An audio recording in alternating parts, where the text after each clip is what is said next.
à l'extérieur, nos deux Français qui vous font honneur, Stéphane, parce que c'est vrai, deux Français en finale d'un 400 haies, ça fait plaisir. Et Nikeshi notamment, dont vous étiez l'idole, il le dit. Et Nikeshi donc au rendez-vous des championnats d'Europe. Ouais, j'aimerais me tromper, hein. J'aimerais que ce soit deux Français sur le podium et je demande que ça. Et Fadil Bellabous, avec ses straps, avec ses blessures, avec ses doutes, mais avec sa formidable envie de réussir ces championnats d'Europe. Depuis le temps qu'il me dit tu vas voir, je vais être en finale, tu vas voir, je vais briller. Ce garçon très très attachant joue l'une des cartes majeures de sa carrière à l'extérieur au couloir numéro 8, le couloir qui a souri il y a quelques secondes à Myriam Soumaré.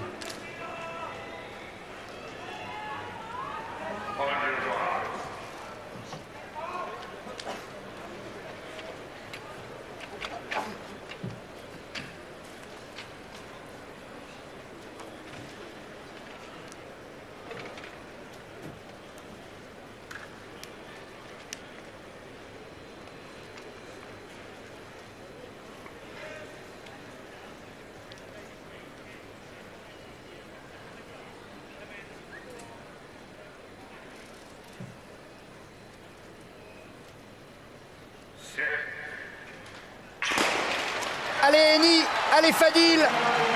Les Français au couloir 7 et 8 avec un bon départ pour Nikeshi, pour David Green aussi. Melnikov, l'Ukrainien qui est parti fort, Stéphane. Ouais, très très fort Melnikov. Vraiment une grosse ligne droite là. Alors que Fadil n'est pas dans son assiette, malheureusement au 8, il ne va pas pouvoir disputer ses chances. Oh là là, ouais, est-ce qu'il va tenir Melnikov parce que c'est vraiment ouvert très très fort. Et les Anglais qui vont être obligés de faire l'effort pour revenir sur Melnikov. Rhys David Williams. Green, ouais. David Green qui est en train de revenir, qui a déjà repris Melnikov, c'est fait. Ouais, David Green qui débouche en tête. David Green, Rhys Williams, les Britanniques qui vont peut-être faire 1 et 2. Alors que Fadil ne terminera pas la course ou très loin. Et David Green qui s'impose devant Rhys Williams et Melnikov. Rien à dire vraiment, Ouais. comme vous le pressentiez. 48-13, record personnel pour David Green. Les Anglais ont dominé. Fadil Bellabous n'a pas pu, son corps n'a pas voulu, le pauvre Fadil, Ouais, qui passe maintenant seulement la ligne. Et Nikeshi qui était bien parti mais qui n'a pas pu se mêler à la lutte quand ça s'est emballé, notamment en sortie de virage. 48-12 Oh, l'écart est énorme. pour Green, 48-96 pour Williams, 49-09 pour Melnikov, qui est son record personnel pour les deux d'ailleurs, pour Williams et pour Melnikov.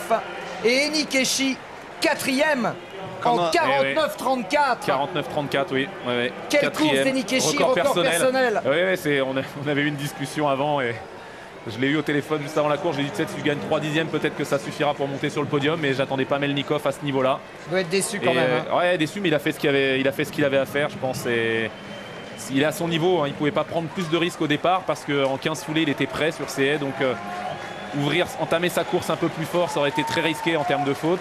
Donc il a attaqué sur un peu plus tard dans la course et je pense que c'est une belle course, il n'a pas grand-chose à se reprocher. Ouais, 49-34, il y a de belles choses à faire encore pour Nikeshi. Et une 4e place comme un certain Stéphane Diagana sur cette piste lors des Jeux il y a 18 ans. Ouais. Et Nikeshi, regardez-le là, qui revient bien. Hein, il vient prendre Yakovakis là sur la fin qui avait de l'avance mais qui a du mal à finir. Et Green par contre, oui, c'est la classe au-dessus. De toute une classe. Renaud Lavillenie. 5,80 m. On monte Serwinski, le Polonais vient d'échouer. Si Renaud passe cette barre, le leader mondial s'empare de la première place de ce championnat d'Europe. C'est fait de quelle manière, messieurs, dames. Il est sur le toit de l'Europe pour l'instant. Un saut où il est passé au-dessus du Montjuïc où nous nous trouvons. Renaud Lavillenie est en train de mettre sa patte sur ces championnats d'Europe. Et là maintenant, il va falloir aller le chercher. Et nous avons un témoin, un capitaine de route de cette équipe de France qui vient de nous rejoindre sur ce plateau et qui, j'imagine, doit apprécier cette perf. C'est Ladji Doucouré. Ladji, Tu vois la valise qui vient de mettre Renaud là. Ça, c'est bon pour le moral. C'est clair, c'est bon pour le moral. Il va pouvoir repartir sur un essai en étant plus serein, parce que là, il devait se rentrer dedans et c'est bien pour la suite, quoi. Allez, Daniel de Séville. Premier essai à 5,80, son record. Oh, j'y ai cru. Il s'en est fallu de très peu pour qu'il batte son record. Il aura encore une tentative pour essayer d'effacer cette barre. Il le sait que ça s'est joué à pas grand-chose. Et Romain Ménil a gardé un essai pour 5,80. Une barre qu'il a franchie à Castres il y a une dizaine de jours. Oh là là là là. Ladji, cette équipe de France, je sais qu'elle te fait plaisir parce que il y a les gamins qui sont là, il y a un souffle nouveau et c'est ce souffle-là, toi, auquel tu as toujours cru.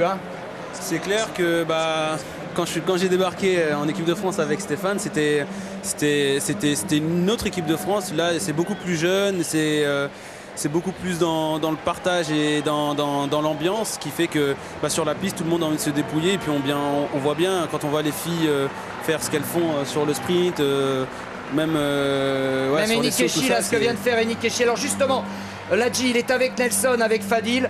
Est-ce que tu as un mot à leur dire, parce qu'ils ont été héroïques tous les deux, chacun à leur niveau. Fadil avec ses blessures et Enikeshi qui a été énorme. J'ai juste à leur dire, les gars, vous avez fait votre job et de toute façon on a pris le ensemble, on a parlé et puis on vous entend vous, Patrick, mais malheureusement on n'entend pas Ladji. Ça doit être un petit. En tout cas, il complimente Eni, bien sûr. Ouais, ils sont bien battus. Merci Ladji. Vous battez votre record personnel, ça c'est une belle satisfaction. Et puis malheureusement vous terminez à la place qui souvent est la plus difficile en termes de sport, la fameuse 4e place. Il en faut bien un. Est-ce que c'est un peu des sentiments mélangés ce soir? Je suis à la fois satisfait parce que je réussis quand même la plus belle course que j'ai jamais réalisée. C'est exactement ce que je voulais faire. Et à la fois, je suis légèrement déçu parce que le podium était peut-être accessible si j'avais fait une meilleure sortie de virage. Bon, en même temps, j'ai donné tout ce que j'ai pu et je m'étais dit que je regretterais rien après la course si je faisais ce que mon entraîneur m'avait dit de faire et si je me donnais à fond. Vous battez votre record personnel, Eni.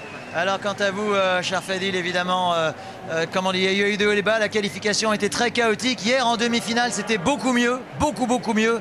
Et là, ce soir, malheureusement, j'imagine que vos blessures récurrentes se sont réveillées. Voilà, je pense que tout le monde l'a compris.